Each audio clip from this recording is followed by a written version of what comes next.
ഇന്ത്യയിലെ bullet train service 2027 ഓഗസ്റ്റിൽ ആരംഭിക്കുമെന്ന് കേന്ദ്ര റെയിൽവേ മന്ത്രി അശ്വിനി വൈഷ്ണവ്.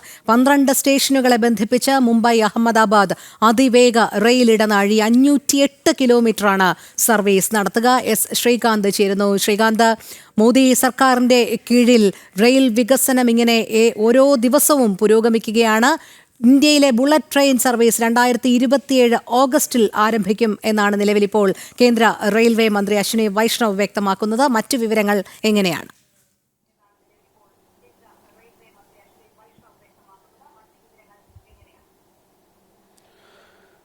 രോഹിണി, ചരിത്രപരം എന്നാണ് ഇതിനെ വിശേഷിപ്പിക്കേണ്ടത്.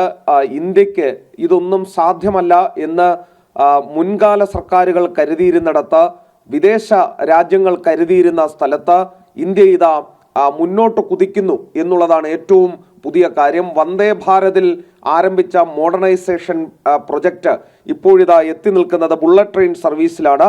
2027 ഓഗസ്റ്റിൽ ഈ പദ്ധതി ആരംഭിക്കും എന്നുള്ളതാണ്. അതായത് ഇത് ഓട്ടം തുടങ്ങും ഈ ബുള്ളറ്റ് ട്രെയിൻ എന്നുള്ളത് കേന്ദ്ര റെയിൽവേ മന്ത്രി അശ്വിനി വൈഷ്ണവ് ഇപ്പോൾ സ്ഥിരീകരിച്ചിരിക്കുന്നു.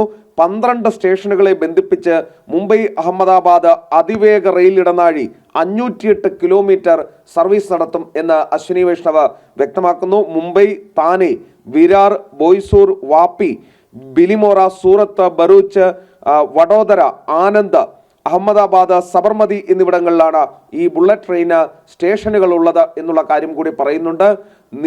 അനവധി പാലങ്ങൾ പണിയേണ്ടി വന്നു. അത് നദികൾക്ക് കുറുകെ മലകൾ തുരന്ന് അങ്ങനെ അതിവിപുലമായ സംവിധാനങ്ങൾ, സജ്ജീകരണങ്ങൾ ഒരുക്കിയതിന് ശേഷമാണ് ഈ ബുള്ളറ്റ് ട്രെയിൻ പദ്ധതി അത് 2027 ബുള്ളറ്റ് ട്രെയിൻ ഓടിത്തുടങ്ങുന്ന രീതിയിലേക്ക് എത്തുന്നത്.